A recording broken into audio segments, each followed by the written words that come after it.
Shanquella Robinson is now pursuing us. We are left searching for answers. Even years later, the internet is still filled with anger over a shocking video that was leaked. The video shows her tragic ordeal as she wakes up the next day with terror in her eyes, surrounded by people who were supposed to be her friends. Shanquella's story is a story of loss and a harrowing tale of betrayal. What could have driven them to many extremes? The FBI has been investigating the revealing, shocking reasons why Shanquella's death was a meticulously planned, premeditated murder from the start.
Shanquella was a 25-year-old woman from North Carolina whose tragic story has sparked widespread outrage and calls for justice.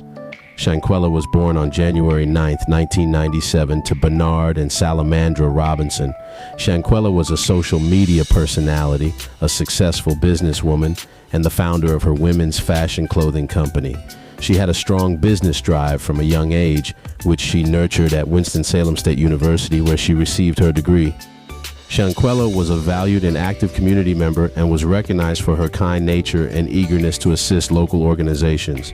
She actively participated in community events and supported charities and organizations as youth education.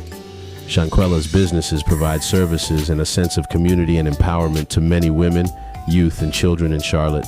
Her vibrant personality and passion for her profession helped her become a role model for many young women hoping to achieve in the competitive world of fashion and beauty. Shanquella's academic background and tenacity provide a favorable basis for her future endeavors in the business world. After graduation, Shanquella returned to her hometown of Charlotte, North Carolina, where she pursued her passion for fashion and beauty through her businesses. She founded multiple boutique beauty and hair braiding enterprises under her brand, The Exquisite Kids and Exquisite Boutique. Companies immediately gained prominence, demonstrating her hard work, ingenuity, and business savvy. She was not only a successful businesswoman, but also a philanthropist and an inspirational speaker. Shanquella's social media presence and her business achievements boosted her influence. She gained popularity by leveraging platforms like TikTok and Instagram, where she had over 14,000 followers on Instagram alone. She often shared her engaging personalities, including her unique style of fashion, choices, travel experiences, beauty tips, and entrepreneurial journeys, while inspiring others to pursue their ambitions. Shanquella's estimated net worth of $1 million primarily stemmed from her thriving social media presence, which served as her primary source of income. Her fame skyrocketed while she was living her best life. Out of nowhere, her life took a crazy, tragic turn during an epic Cabo trip, when the line between friends and foes got all blurry, and then things got intense. Shanquella met Desjanae at Winston-Salem State University, and despite them not being particularly close at that time, Shanquella decided to join the trip and celebrate Desjanae's birthday alongside them so-called friends of hers. The group affectionately called themselves the CABO6, and had planned to stay through the weekend, departing on October 31st, 2022. The CABO6 circle was Malik Dyer, Winter Donovan, Elise Hyatt, Desjanae Jackson, Nazir Wiggins, and also Shanquella's so-called bestie for over 5 years, Khalil Cook. They were all excited for the trip, and Shanquella was not too sure about the trip, but overall she was in excellent spirits when they left. October 28th, she took the flight. It took forever or whatever, and she got there on the 29th. She was only alive there in Cabo Mexico in that badass villa for 24 hours. The group checked into a luxury rental apartment in the Puerto Los Cabos resort in Cabo San Lucas, which included 5 bedrooms, 6 bathrooms, and a pool. Shanquella covered the cost of the villa, which was set to be $1,600 per night. She talked to her mama that night of. They had a chef that came over there and made them some tacos. She told her mama, "Mama, we about to eat some tacos." Khalil Cook, best friends for 5 years. That's supposed to be her best friend. Somebody on the video, when she was getting ambushed, if you will, a motherfucker said, "Damn, Keela, you ain't gonna even fight back?" She said, "No." You know how we went through with the Kanika Jenkins case. It's the same shit. We all know that this girl likes to sleep naked. How the fuck y'all put clothes on this girl? The maid found her. She was dressed. So Khalil Cook, but he's sitting up there videotaping his shit too. You know what they called him? CABO, C-A-B-O, because they was in Baja, California / Mexico in that little area down there. No motherfuckers was jealous of her, especially the so-called best friend Khalil Cook. He could have stopped that. If he was supposed to be her best friend, he could have stopped this shit. But I think it was premeditated in North Carolina before that baby got there to Cabo, Mexico. In less than 24 hours that she was there, she ended up dead. Dr. Colina Beatriz Ornelas Gutierrez from the American Medical Center came an hour after he was called, and that time they claimed that Shanquella was already getting worse. There are unanswered questions about why it took an hour for a doctor to arrive.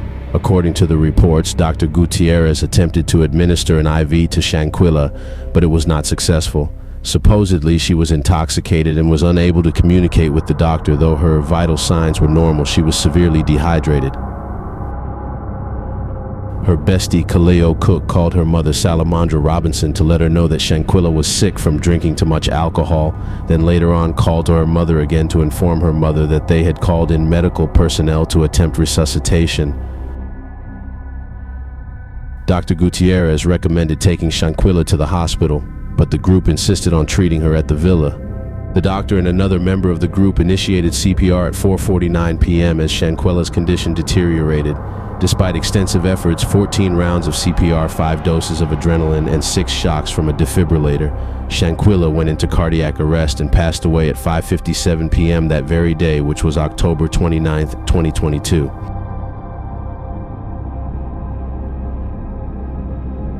They got a hotel room at the fucking airport until their flight was due to go back to North Carolina. Now all of a sudden, y'all had on social media, y'all done changed y'all number, can't nobody get in touch with y'all. So they call it a femicide over there in Mexico.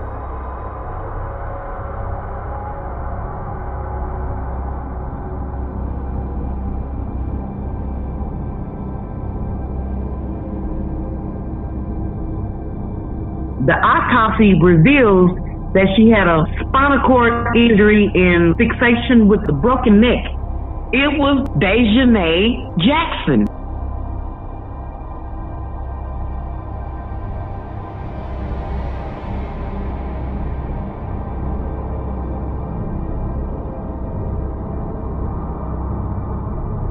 And we learned that friends not only told the family that Shanquella Robinson had alcohol poisoning, but they also told that to police. Today, authorities told me that statement was a lie. Tonight, we also spoke with an international attorney who has experience with criminal investigations in other countries about how this process might play out. Thursday, Mexican authorities told Queen City News Shanquella Robinson's friends lied to them about what happened to her prior to her untimely death on October 29th. An officer investigating the case says they interviewed 2 friends at the villa in Cabo who said Shanquella Robinson had alcohol poisoning. The same story her family says they told them. They said she wasn't feeling well. She had alcohol poisoning. They couldn't get a pulse. It wasn't until her autopsy came back that Mexican police discovered she had a severe spinal cord injury and atlas luxation, which is instability in the uppermost vertebrae. They also didn't see this video showing Robinson get violently assaulted until Wednesday. For that reason, their investigation is still open and they're looking into her death.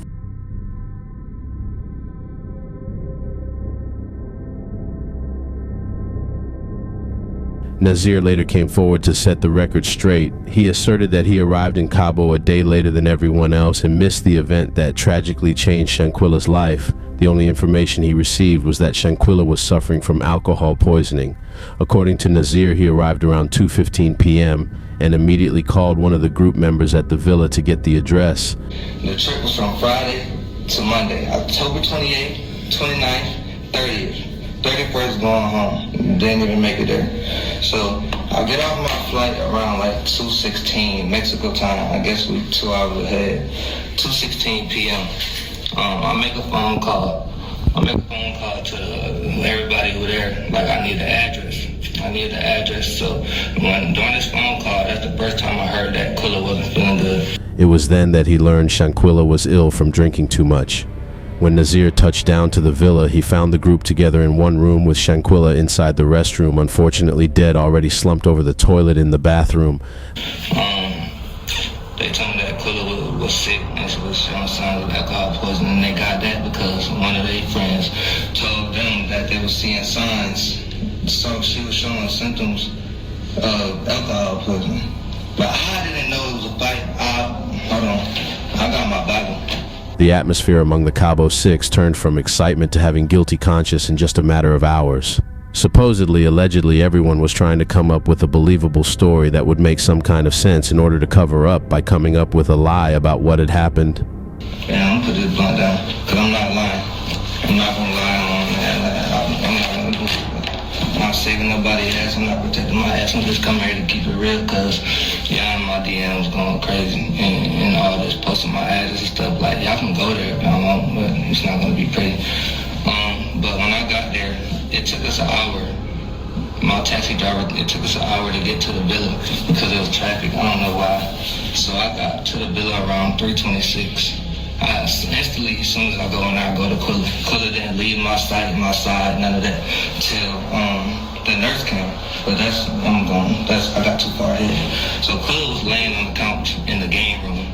The fucking villa was like a big ass mansion, no upstairs, all tile on the wall, tile on the floor, straight tile, nothing else. So it's just a big ass villa. I don't know if y'all can view it on the website. Go to Cabo Villas and look at how big this shit is and what it look like. Well, you're gonna see.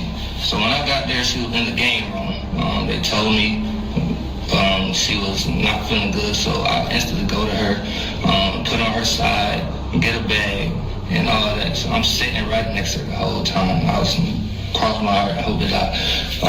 I was there the whole time in the game room, and then they was talking about cooking, so we made it to the living room. I cut on some soft music, sitting with her, rubbing her head, just chilling, waiting until the nurse came, because that's what I was informed that was happening. While feeling worried at the same time, plotting while stuck in the moment, feeling the weight of the situation, Khalil and the rest of the group made a somber decision to shorten their trip in Cabo and head back to North Carolina. In a shocking twist, they made the most unsettling decision to leave Shanquella's body behind in Mexico. Yet and still, they'd carried her luggage back with them. Then Khalil Cook took it upon himself to deliver Shanquella's belongings to her parents' doorstep upon their return. This strange choice sparked immediate questions and raised eyebrows about the circumstances surrounding Shanquella's tragic moments of her life ending from the impact. The dynamics among the group, initially seen as so-called close friends celebrating a birthday, now came under intense scrutiny. And then the little hybrid Winter Donovan said on Instagram or something, talking about Shanquella said some dumb shit or did some dumb shit. People who knew Shanquella couldn't help to see if there was more to the story, and also more than their relationships that mysteriously meets the eye. People are saying that Shanquella could have possibly been some kind of witness or something for a case against these people right here. Now, it would make sense that they would get Dejanay to be the one to break her off when they got her to Mexico, because of her possibly telling some information about, their little dealings and what they were doing. Okay? Now, how can Shanquella have gotten into this mess in the first place? Possibly because of all of the PPP loans that they received. Some dude named Gerald talked talk to Shanquella Robinson's daddy. It wasn't but God that led me to her. So me and my brother got on that phone and started Googling all the funeral homes that was over in Mexico, Cabo. So we came up to funeral home, Riviera funeral home over there. And first we called, a guy answered the phone, he didn't speak English. So we called back again, and another young lady answered the phone. And her name was Elizabeth.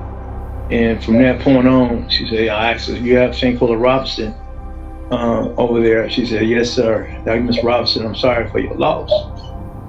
And so from that point on, she said, Mr. Robinson, I'm gonna stick with you until I get your daughter back to the States. So that lady was like an angel. So a lot of paperwork had to be done. Her mom said the paperwork was already in the system. So I called her back. She said, yeah, I got the paperwork. I need a release form so I can release the body, release her body to you. And so we did that, and the bill came up and everything. So I wired the money over there.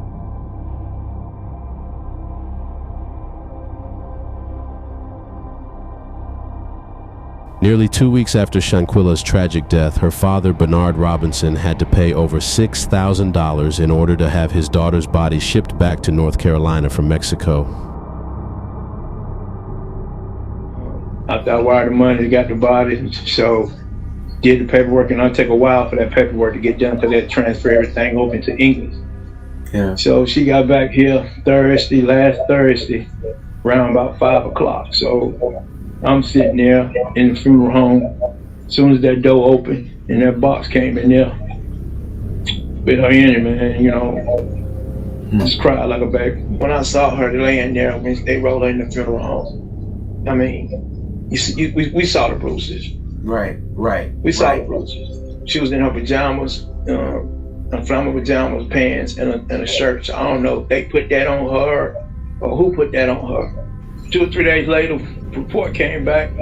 The lady told me, no, Mr. Brown, your daughter didn't die of no alcohol poisoning. She died, it was a trauma to her neck and her spinal cord. It was broke. Knowing she's not a fighter. For y'all to, I don't know if y'all woke up out of her sleep to beat her naked like that. Well, why she was naked? So y'all gonna come back here to the States, bring her luggage back, sit right there in her mom's, in her sister's face, ate, told y'all story, how it happened, alcohol poisoning and all that. So she picked up by the neck and slammed on the ground, and once they slammed her, she didn't get back up. Did not get back up. So I guess that slam back there must have broke her neck and her spinal cord. No, Cleo never called whatsoever. From what his mom was telling me, he'll come over to the house. I guess he was coming over to see what kind of information they knew. But once I found the information out, that's how they found the information, was through me, that she had a broken neck and a broken spinal cord, trauma. Mr. Bernard Robinson, her daddy, asked for an autopsy report. When he got it, 3 of them bitch-ass so-called friends, especially best friends, went over to the mama house when they got back. This nigga couldn't be still. He was sweating. He was pacing. Because he knew. He knew.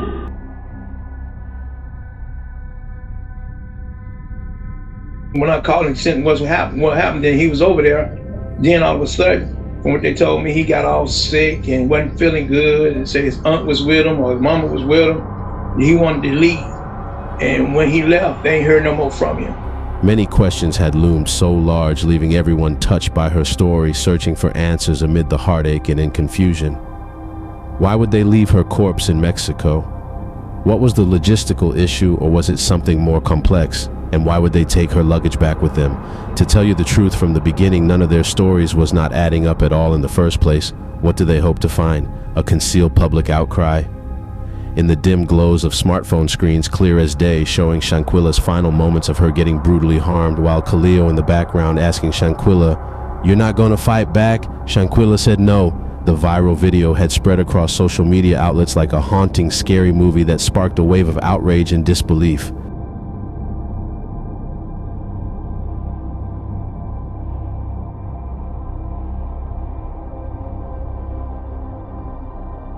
or y'all can just come back here and deal with y'all did. And leave her there. Leave her there. And then just leave her there. And then the maid had to find her from what I'm hearing. I saw that interview. That man is brokenhearted. He asked for the autopsy and for her body to be shipped back to North Carolina and stuff so they can have a funeral for this baby. Man, every time I see him, he makes me fucking cry, dude. Like, the mama's strong, but I don't know what the mama go through at night, but I know the daddy is fucked up behind this shit.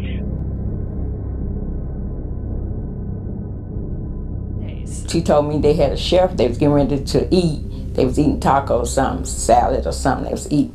And I said, well, okay, I love you, have a good night, and I'll talk to you tomorrow. And I never talked to my child again, and she never made it back home. Robinson's mom, Salamandra, says within 24 hours of her daughter's arrival, she was dead. Figuring out how or why has only added to the family's nightmare. It started with a frantic call from Robinson's friends. They said she wasn't feeling well. She had alcohol poisoning. They couldn't get her pulse. Each one of the people that was there with her was telling different stories. It's when the family made calls to the FBI and Mexican authorities that they learned of another potential cause of death. When the autopsy came back, they said it didn't have anything to do with alcohol. Said that she had been, she had a broken neck and her spine in the back was cracked. She had been beaten. But she married to the baby dad. I don't know if they together. It don't seem like they together. You know, like it look like they in separate households. I don't know. But I know she married to him. And she got a sister, but they don't have the same daddy. You feel me? The sister did an interview with motherfucking Nancy Grace. Not call her Shanquella all the time. I called her Gotti. Say what? My nickname to her was Gotti. G-O-D-G-E-T. Gotti. I kind of hate that you're hearing everything we're talking about, like cause of death and the internal decapitation. I'm confident the Mexican authorities have those people's passport information and also identified them and know their location in the United States. It's now a matter of going through the extradition process to bring them back.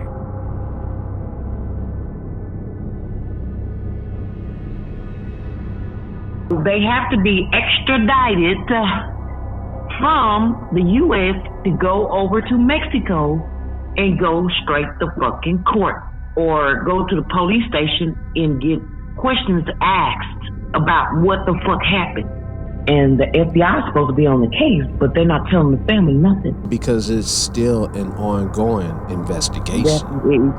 That's how it works. Yeah. They can't reveal their findings just yet until the case is closed by law. Mm-hmm. That's understandable.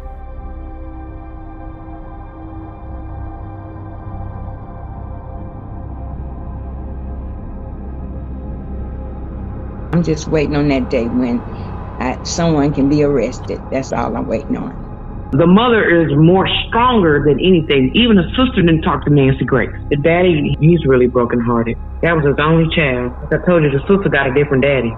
The sister, how she feels? Well, you know, the sister said that the so-called best friend, Khalil Cook, was over there acting all nervous when they got back from Mexico. But my thing is this, though. They left her there, bro. They left her. Only thing they did was they brought her luggage back to her mama's house without her. Yeah. They didn't say, hey, you know, we got to bring her back or nothing to woo-woo. They was trying to cover that shit up. They were all jealous of her, but they stuck to their bullshit story. But the so-called best friend of 5 years, Khalil Cook, was pacing, playing with his beard, and sweating over there eating at Shanquella's mama house, eating food with the mama. They stuck with the same story, but when the autopsy came back, you ain't hear from the so-called best friend and them other friends no more after that. They didn't come over there no more. FBI and Mexican authorities were involved. Not only the general population took notice as the protest was held over Shanquella Robinson's murder that escalated. Lawmakers experienced pressure from social media campaigns going viral and the terrible video evidence piling up. The authorities had no choice but to intervene. The FBI and the police scrambled to determine what actually really happened to Shanquella and the CABO6 after the incident became national news. Mexico authorities overturned their initial ruling and confirmed to the Daily Beast and WBTV News that they were treating Robinson's October 29th death as a homicide. They later classified her death as a femicide, implying that her gender was the target. This reclassification could lead to severe penalties with potential sentences of up to 60 years in prison upon conviction. The State Attorney General's office in Mexico leading the investigation emphasized that femicide is the focus of their inquiry. This development suggests Robinson's tragic death may have been premeditated, possibly before her departure from North Carolina. Meanwhile, the FBI also launched an investigation into Robinson's death, prompted by a viral video showing her assault. Simultaneously, public scrutiny intensified over her so-called friends in action during the attack, suggesting possible collusion. Adding to the suspicion, another leaked video from the trip that implies premeditated action by one of the CABO6 group that was raising concerns about their intentions and their secretive motive behaviors towards Shanquella Robinson before her death.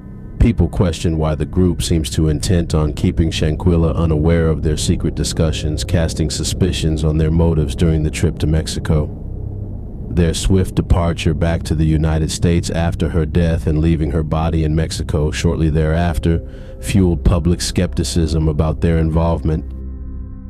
Many believed that the trip was a cover-up plot to harm Robinson, then murdered her in order to abroad the law and evading justice in Cabo Mexico. Social media erupted with vehement accusations against the so-called friends, suggesting they meticulously orchestrated Shanquella's tragic demise was a premeditated murder ruled as a femicide.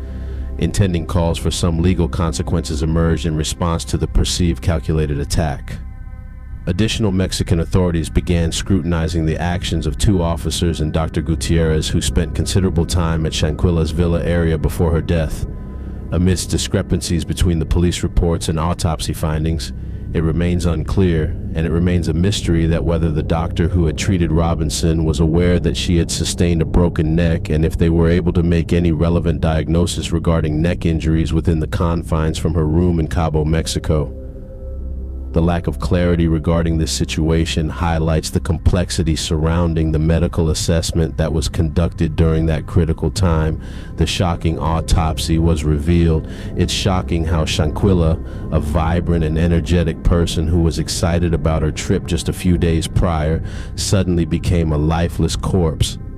What's most surprising is how her so-called friend Kaleo Cook, who shared moments of joy and laughter with her for over 5 years, simply walked away, leaving her dead body alone and abandoned. But Shanquella's case is startlingly different. Initially, it might seem like a logistical nightmare. Perhaps they panicked and was unsure, or it was not in their intentions on how they would have handled the situation which led them to abandon her. The more we hear about more revealed details about this story, it always raises eyebrows and continues to remain shocking to everyone regarding this situation. Always remember to be very mindful with the company you keep. Be careful with the guests you entertain in this day and age.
I just know God is moving. You know, He's moving at His own time. I walk by faith, not by sight. As I say that, what I say, justice will be done for her.